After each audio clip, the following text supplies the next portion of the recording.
Hello, everyone. It's me, Captain Blueberry Buckaroo, aka Lancer 737, and today we're going to be talking about something that's been leaked recently. Something that seems like it's going to be really cool. We're going to be checking out things that have been leaked for MLP Generation 5. So, first things first, let's pause this for a second. So this is a leaked animation of G5. There isn't going to be any sound, so I'll probably talk over what we're seeing. This appears to be the new characters, which they have names listed, but I forgot their names.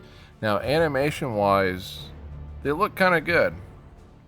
Don't think it's as good as G4. And you can see videos here with, Dr. Wolf speculating over what we saw. I don't want to. If I say anything, it'll probably sound similar to what he said. Which, to be honest with you, I haven't seen much of their videos because at this point in time, it's still mostly going to be speculation. And what I want to say, I don't want it to sound like I'm copying off of them, but they look interesting, and people have pointed out that they don't have cutie marks. I would like to say that I think I know why. It's because whatever their purpose is in G5, it's linked to their cutie marks, and it might have something to do with a completely new element of magic. Might not have anything to do with friendship at all. Well, that's probably a stretch. But I guarantee you there are elements of magic that don't have anything to do with friendship. In some of the stories that I've written myself, I make a completely new set of magic, and it didn't have anything to do with friendship. So it'd be interesting to see something like that in G5. I can tell you more about it, but it's stuff that's been written on the wiki, so take it with a grain of salt. So briefly, this is what it says about Generation 5, or at least a Russian link that has to do with it. Generation 5, or G5, is going to be introduced with an animated movie slated to release in theaters in September 2021. At current, not much is known about G5, neither the cartoon nor the toy line. There was a lot of concept art leaked late 2017, which it doesn't look like that's what they'll be using. But it looks like a majority of those concepts have been scrapped. Should have just kept on reading. What we do know is it will be 3D CGI movie distributed by Paramount and animated by Irish studio Boulder Media, with main characters differing from the main 6 characters, dubbed Main 6 from G4's Friendship and Magic. G4 fan artist Emalu worked on the movie as a freelance character designer. So that's pretty cool. We have a fandom artist that worked on it. According to Russian licensing, Summit Online, there will be a 44-minute special of some sort in spring 2022, which means the show sounds like it's been pushed back or something. And G5 will have an animated television series premiering in fall 2022, and it was apparently already renewed for a second season slated to air fall 2023. That sounds a bit weird. As popular as MLP is now, I wouldn't have put all my eggs in the basket already having a second season set up, just because we don't know the quality of this show.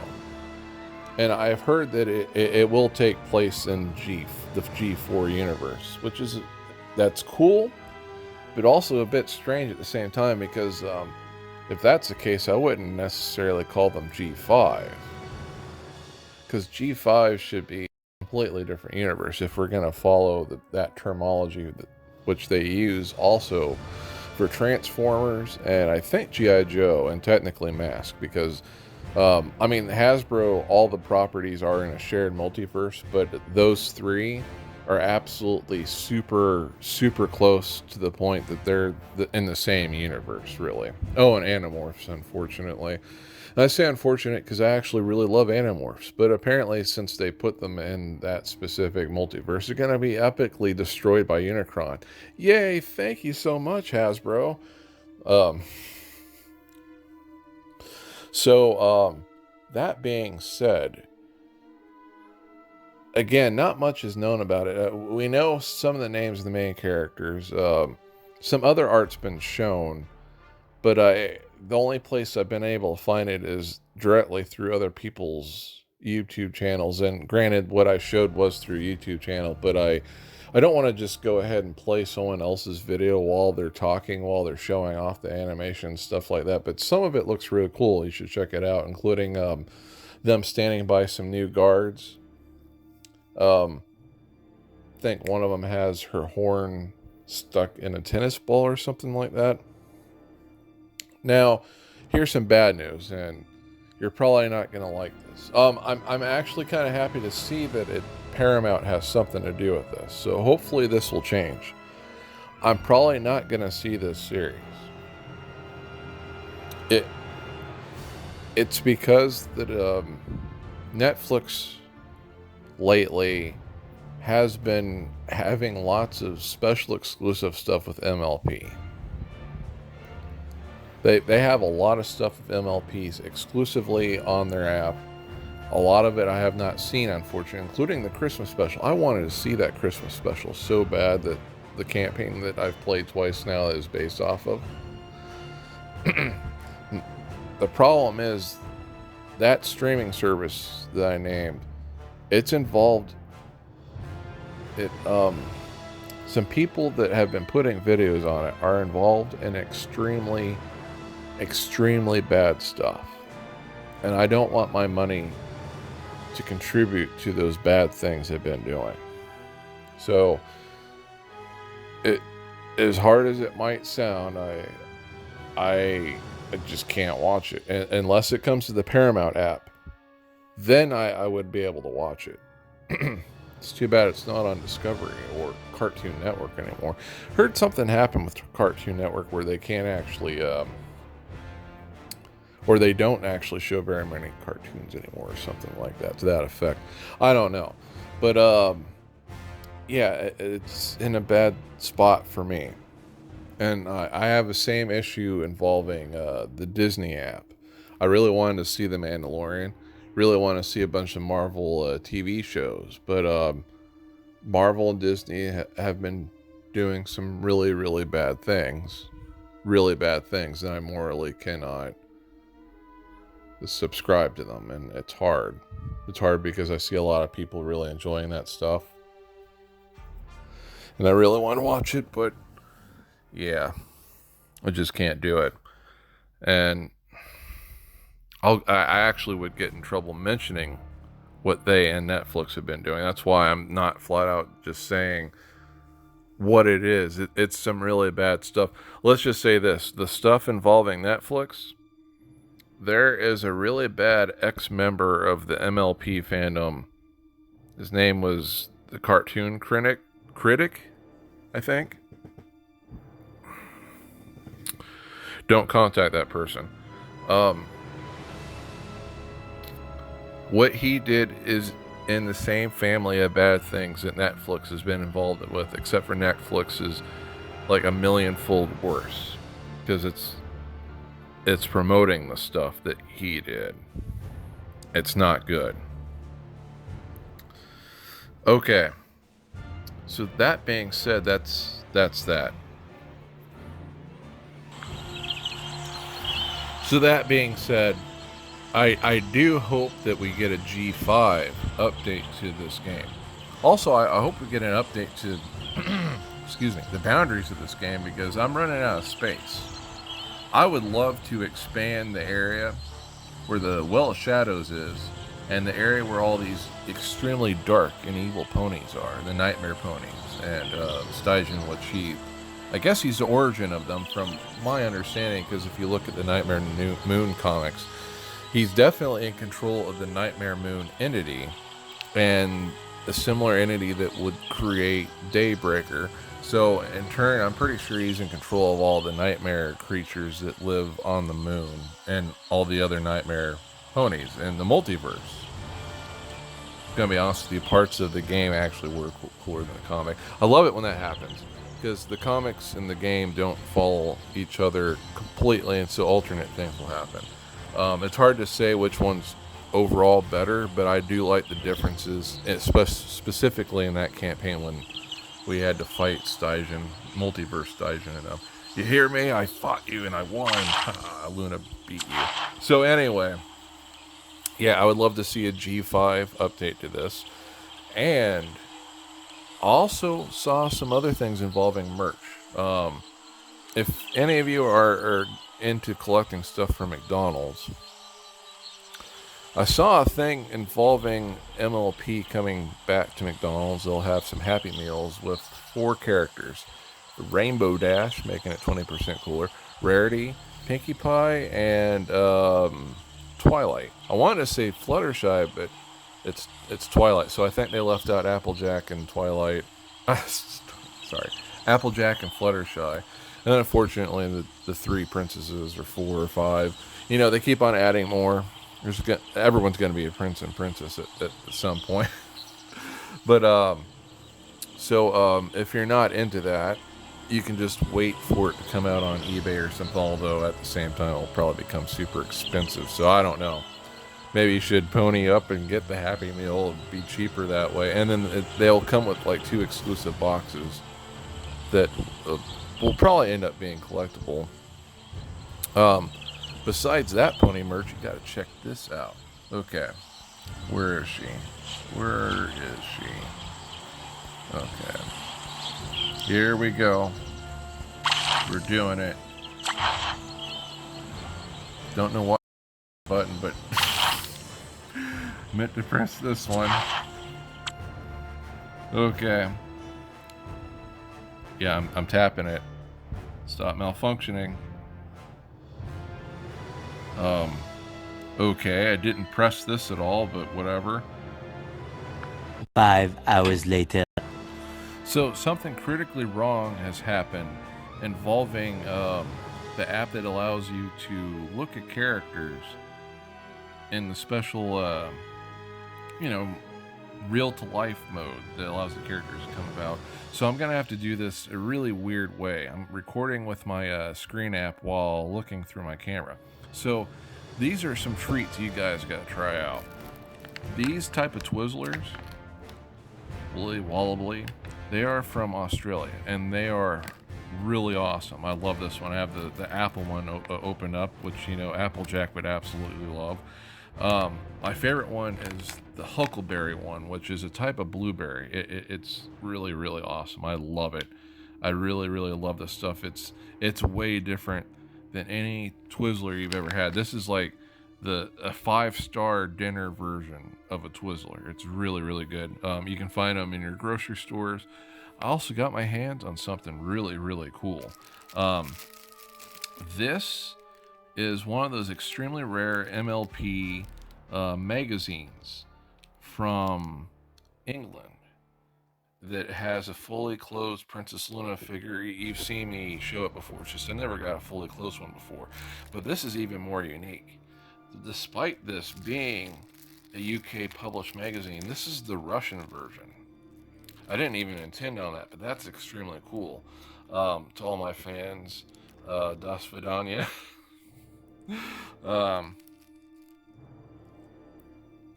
Oh wait, I just said goodbye. Don't leave just yet. I'm still doing the video. Julia, I'm here.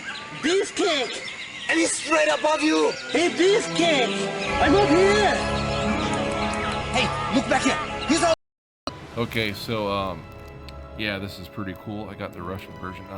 I'm afraid to open it, though, because, like, I don't want to degrade it by touching it, because unfortunately, even if you clean your hands, you're going to still leave some kind of oil on it that will ruin the pages.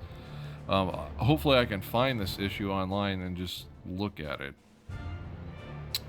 But it's really cool. I swear that the Russian version of Princess Luna in this looks different. I swear it has different colors on it. Well, same colors, different shades, I should say. This is still some of the best MLP collectibles that you can find, besides the Funko Pops and the, I forget the name of it, the high premium ones that they made mostly for boys, because they made the characters accurate to how they should look in the show. I don't know why that's not something they try doing very much. Well, I mean, late in, yeah, they did make them show accurate, but before then, it was, most of the time they weren't. And then I got this. I have a Princess Luna face mask. Isn't this thing awesome? I get a lot of reactions from this. Either everyone compliments me on it and they think it's awesome, or they just walk up to me and taser me.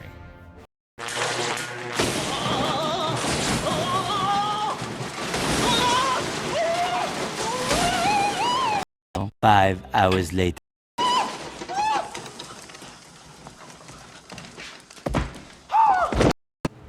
It's the craziest thing, don't you think? And it comes with a very specialized filter system, which I have to inevitably buy if I need more of them. Each filter lasts 30 days of constant use. So there's that. And I think that's all I have for MLP, so I'm going to talk about a couple other things that I'm really into. So they've been releasing more stuff for Halo Infinity, and it all looks really good. If you've seen any of the screenshots, which you can see on like Halo Informer or Halo Follower or Ultimate Halo's channel, they've been showing a bunch of new screenshots of the gameplay, or rather, well, yeah, you can just call it gameplay, and it looks really, really good. I'm definitely going to be playing this, and before it comes out, I'm definitely going to do a Mythic Thunder run or Emperor run on every single Halo game I have, just for the heck of it. But on top of that, they have a very special Pringles flavor that's coming out to celebrate Halo Infinity. It's called the Wavy Moa Burger, which is a type of alien bird.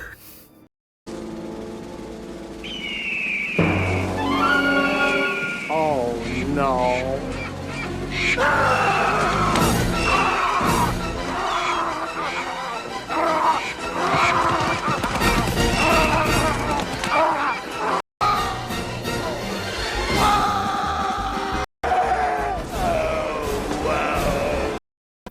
Don't know if I'd want an alien bird burger, but for all and realistically, there isn't such a thing. So I have no idea what the flavor is, but I bet you it's pretty good.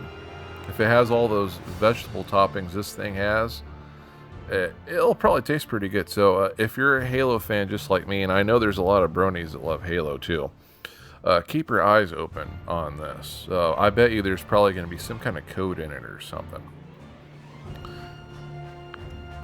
So lastly, one of the next games that I'm extremely interested in dropped a new teaser trailer, and it's called Aliens Fireteam. We're going to check that out. I'll tell you what I think once it's over. There are some places in the universe. I've got movement. I've got movement! I've got movement! You don't fight alone.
So that looked pretty cool.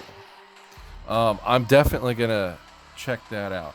It looks like it's mixing gameplay style between Gears of War with the atmosphere and the events of Aliens Colonial Marines. That's exactly what it looks like. It looks like someone remade Aliens Colonial Marines with Gears of War 5 game engine, and I love it. It looks really, really cool.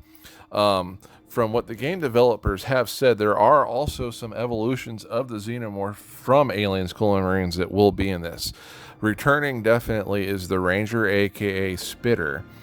the boiler, but this version of the boiler is going to be more dangerous than what was in Aliens Colonial Marines, because the one in Colonial Marines was malfunctioning from severe radioactive damage from a fusion core explosion from great, now I forget the name of it, a plant that was used for terraforming. It was a terraforming planets that are not habitable to planets, I mean for humans, and then making it so it's habitable for humans. I don't think the Crusher will be back, but there is a creature that looks like it, but it may actually be a Praetorian. Another one coming back will be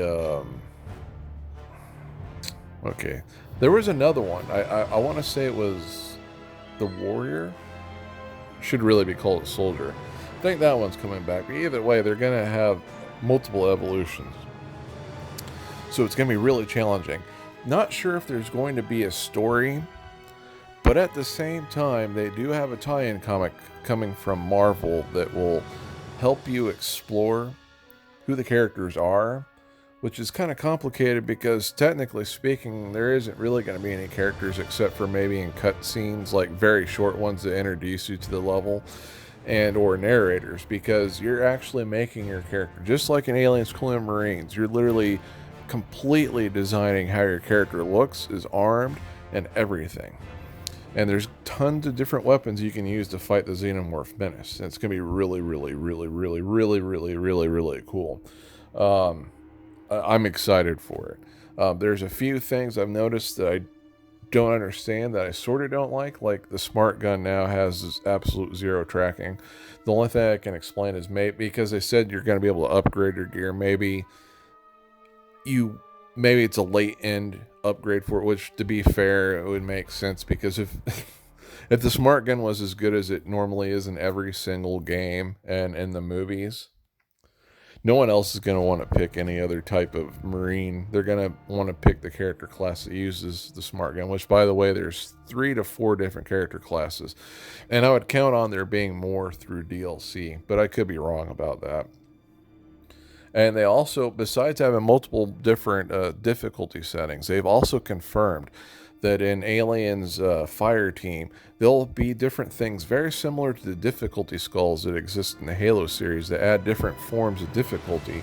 And one of them, for example, will actually make it so that when you're fighting the aliens, you can only shoot them in the head to destroy them. And if you don't, it won't count as damage at all. And that sounds really, really cool to me. I love extremely difficult, challenging things.